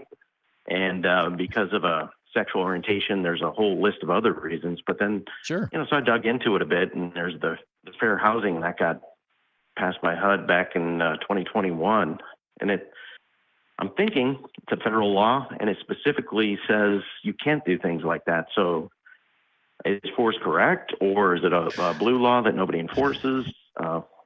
That is a great question. That is a wonderful question. Are you a fan of Game of Thrones? A little bit. Yep. A little bit. So all I have to say is, "Oh, you sweet summer child." And by that, I'm trying to be humorously say, yes, you can have laws on the books where you're not allowed to do X. And then people figure out how to accomplish X without doing X. And by that, I mean, hey, I'm a cop. I'm not allowed just to pull you over because of the way you look, but I'm going to pull you over because I saw you weave across the center line as you were driving down the highway, and now I have an excuse to pull you over. The same thing can happen with any situation. So yes, it is an achievement to pass such laws as the Civil Rights Act. I'm a big fan of that, and I think the Fair Housing Act is actually amendments to the Civil Rights Act. It's Title 8, 9, or 10, and whatever, but it's in that same ballpark, and I'm a big fan. But it's not like the day the Civil Rights Act passed, discriminatory acts ended in America. People will find reasons to kick this tenant out. They are so loud and noisy, Your Honor. we're getting complaints from the neighbors. They are disturbing the peace. They cohabitated, and that's against the lease, and et cetera, et cetera. Ryan, have you run into maybe not the Fair Housing Act from a gender discrimination standpoint, but is there cases that you guys have seen where people were saying, "Hey, my landlord kicked me out because he is a Christian and I am a Muslim"? That's a good question. I don't know for a fact that we've gotten things relating to housing. I'd be kind of shocked if we haven't, but it hasn't come across my desk. Mm-hmm. The types of things that we do hear about are things like someone is incarcerated and wants to start an atheist book club, and they can't do that even though there's a Christian book club, and they're given the runaround forever about why this is, and it's, unless you have an idiot government actor, like you said, they're going to just give you some justification and just keep coming up with them over and over again, rather than saying, well, we don't like this idea because of your belief or lack thereof, right? So as long as they don't say those magic words, it's really, really hard to make a case against it. And there's other hurdles too. So I think you correctly identified the main one, but there's also issues where, HUD only has authority where there's federal funds involved. So you have to be able to show the connection between the federal funds and the enforcement going on.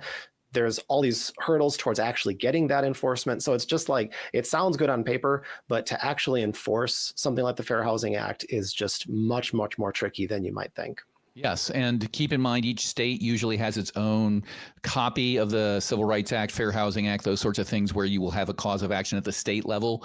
Fair Housing Act is a federal level, as Ryan was pointing out, where you can also have some relief granted by the courts. But what does it look like, right? What does it look like? And you probably have, and this is just a generic sort of description of how these regimes are typically set up, you probably have some sort of administrative process that you have to go through. You have to file a complaint, and you have to exhaust that entire process. And if you're not satisfied, then and only then can you file a lawsuit in court.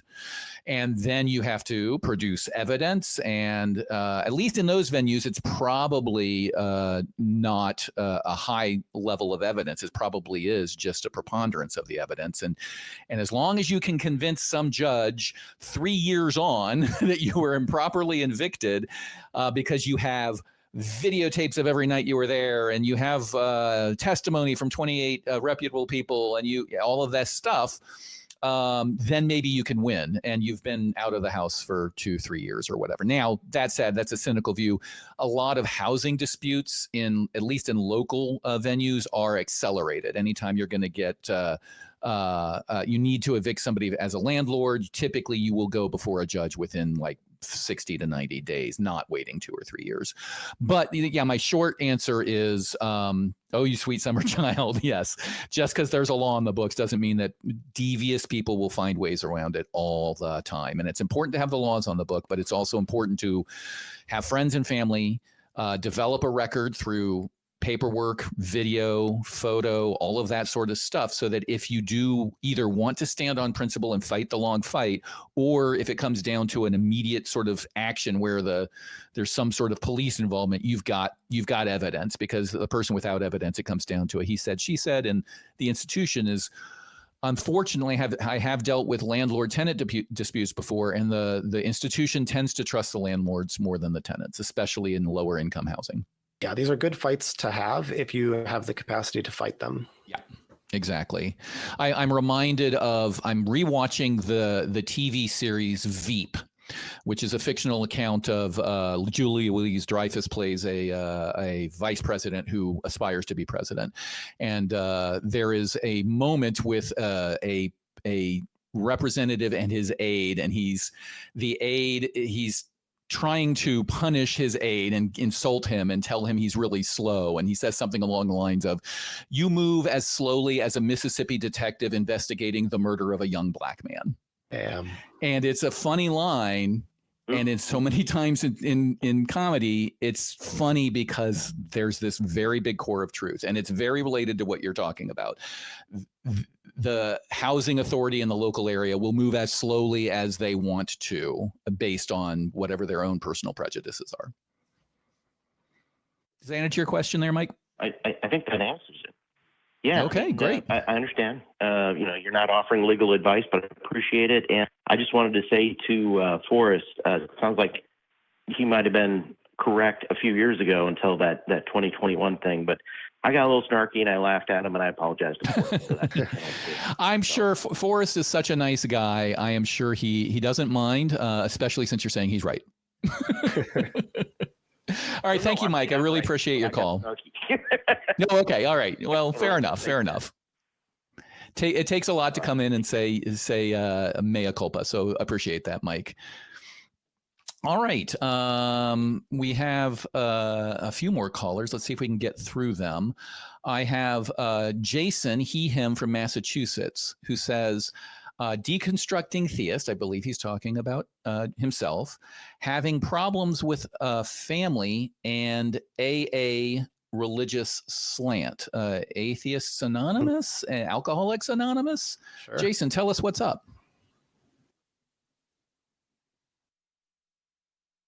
Do we have Jason? Is Jason on mute, or did Jason fall asleep while I was ranting about Game of Thrones and Veep? All right, I'm going to put you back on hold, Jason. Oh, wait. Oh, I think I heard something. I'm going to bring Jason back. Hold on, Jason. Wait a second. Do we have Jason with us? Hello. Hi, Jason. So I read out that you're a deconstructing theist and having problems with family and AA religious slant. Please tell me what's up. Yeah, I was born into a very religious family, and it wasn't until I was like 40, it was like 2019 or 2013, my brother was murdered, and that had me start to like question, everything about why would a loving God, take a true believer and punish me and my family like that. So that had me like starting my deconstruction. And then also I took some psychedelic drugs, and those had me like just breaking down every belief or thought that I thought I knew. Like I just couldn't believe it anymore. So then I started watching Atheist Experience and all those shows, and started thinking, like, using scientific thinking and everything. And it's just been a journey. And I came out to my mom, Mm-hmm. and I kind of wish I didn't, because she's older now, and I probably should, because it really hurt her, What happened to let you know that she felt hurt? She came up to visit me from Florida, and we had a disagreement, probably political disagreement. I think it involved LGBTQ, and then I forget exactly how it went, but I told her that she was wrong, and thinking that, anybody who is gay would go to hell, like a Okay. God. And I was like, that's wrong. Why would you think that way? And just, she can't break that. Right. That way of thinking. And are you continuing to have these sorts of problems with close family members? Does this conversation come up a lot? Actually, I can't even talk about it with them anymore, because it just causes fights.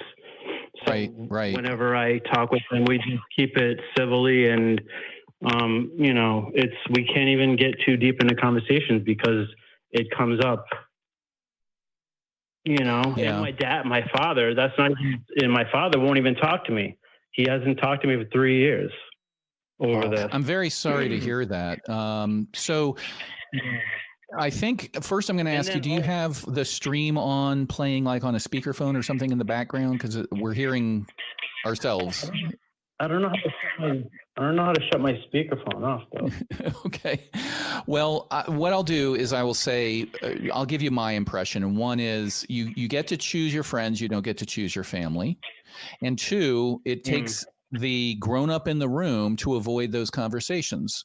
It's sad that we live in a time and a place where religious beliefs are so closely tied to other conversations like political beliefs and those sorts of things. But that is a reality of the world we're walking through at this point. And it does take the adult to sort of say, you know what? You're my family. And if you still find value in spending some time with them and talking about football or the weather or the fishing or whatever it may be, you can still enjoy your time with them. Where I personally would draw the line if they are the ones continuing to broach the subject. If you've said, hey, getting into politics, getting into religion, that makes me very uncomfortable. Please, let's not bring it up anymore. And they respect that. Great. But if they keep violating your wishes in that area, then it's going to be a tough call for you as to when to say, you know what, there needs to be consequences for your actions. And I'm sorry that your religious beliefs are compelling you to these sorts of actions, but I'm going to put you on timeout for a month or 2 or 3 or 4 or whatever. Sounds like your dad is already in that camp, and that's terrible. I hope there's ways to amend that. Do you have any other suggestions, Ryan, on dealing with these sorts of situations? Have you ever faced this?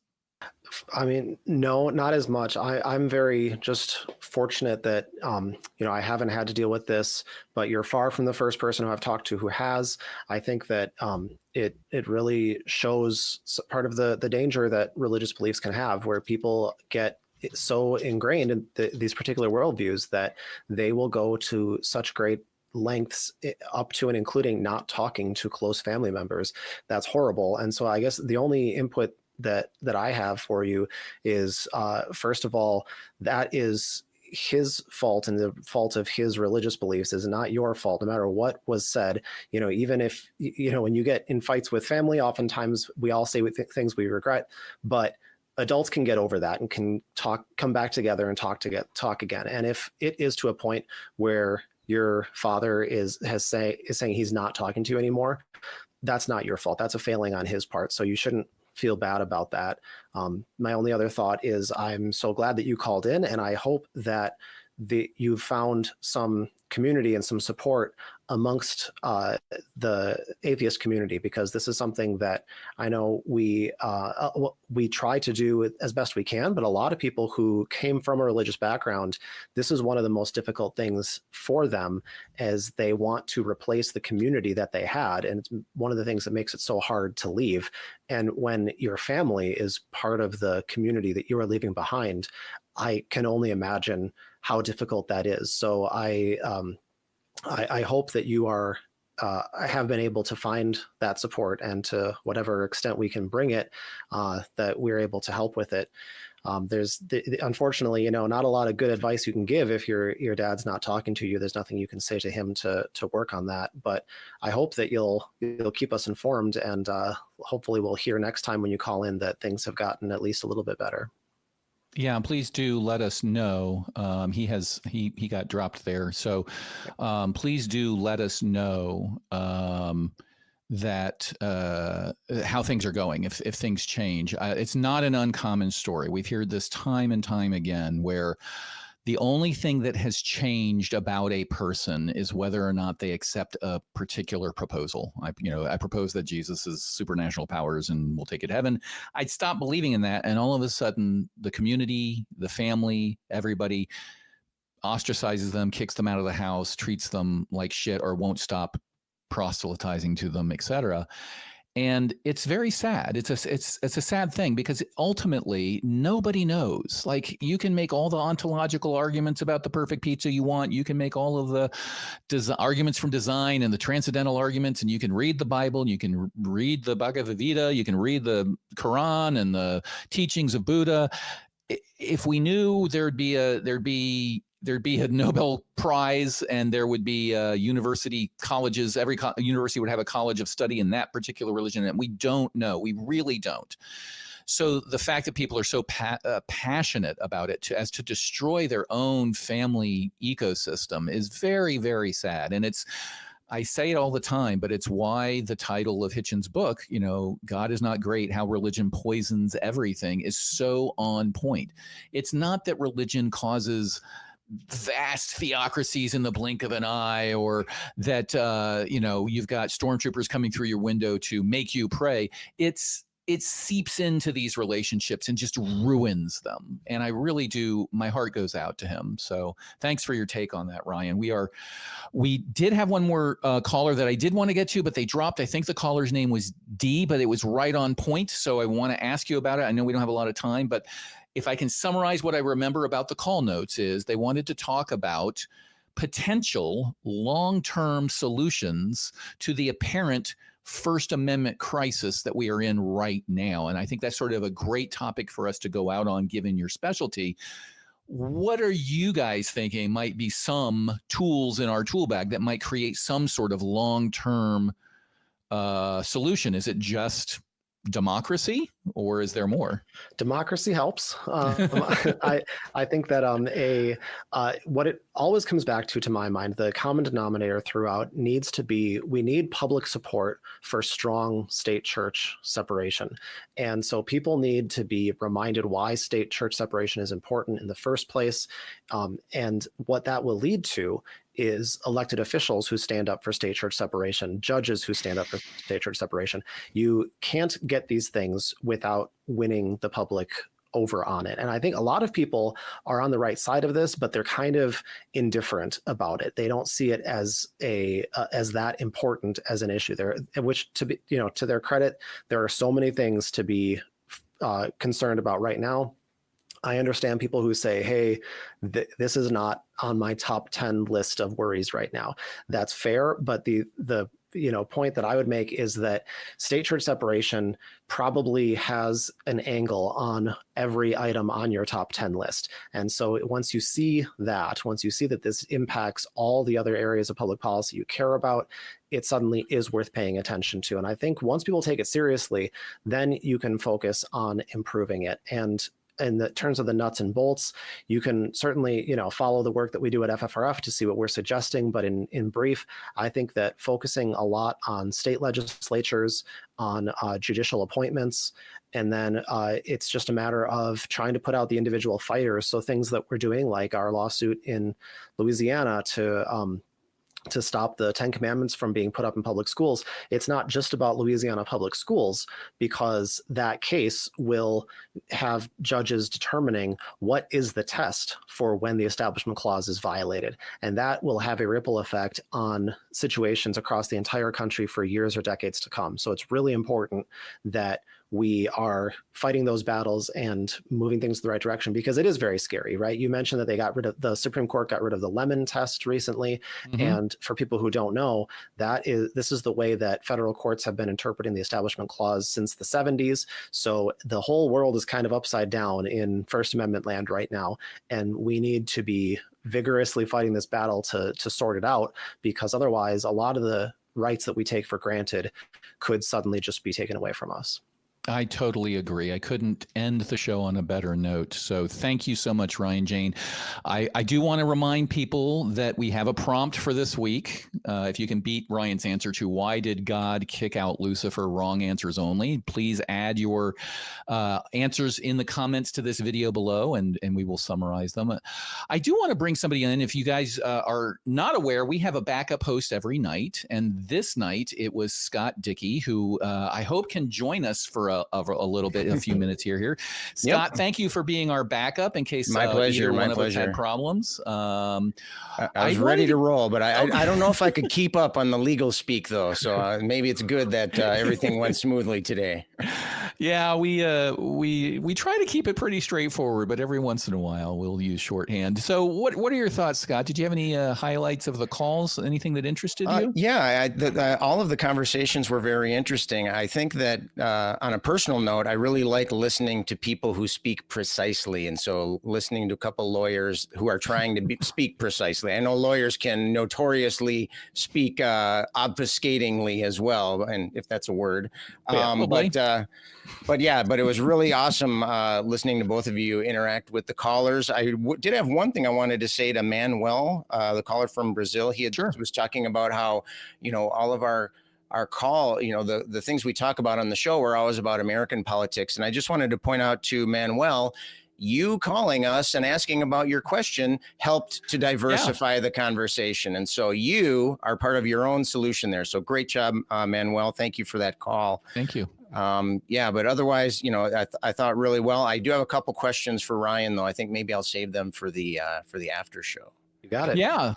Some or all of us are going to try to get into the Discord after show. So please do join us there, where we'll be answering questions from people who weren't able to contact us tonight.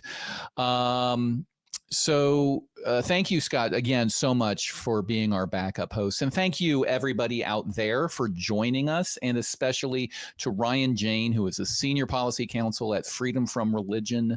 Where can they find you? FFRF.org, if I recall correctly. That's right. And also a lot of the work that I do is with the FFRF Action Fund, which is ffrfaction.org. Excellent. So thank you so much for your time, Ryan. Ryan and I did an interview for my podcast, the Cross Examiner podcast, that will be going live tomorrow, part 1, on topics that I think you will find very appropriately terrifying for Halloween. So please do look out for that starting tomorrow. Ryan's analysis of these issues will be very important, I think, in the coming weeks, if not months. So thanks again, Ryan, for all the work that you do and for joining us today. Yeah, thanks for having me. Absolutely. So thank you, everybody out there.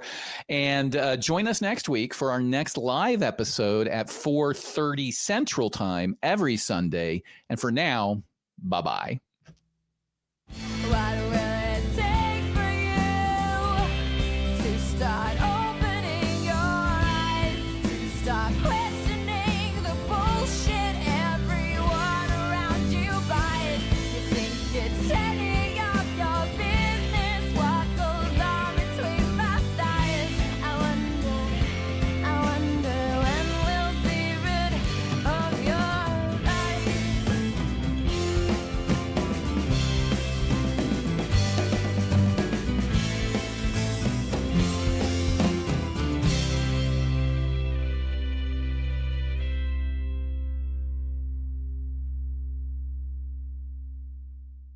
Watch Talk Heathen live Sundays at 1 p.m. Central. Visit tiny.cc/YTTH and call into the show at 512-991-9242 or connect to the show online at tiny.cc/callth.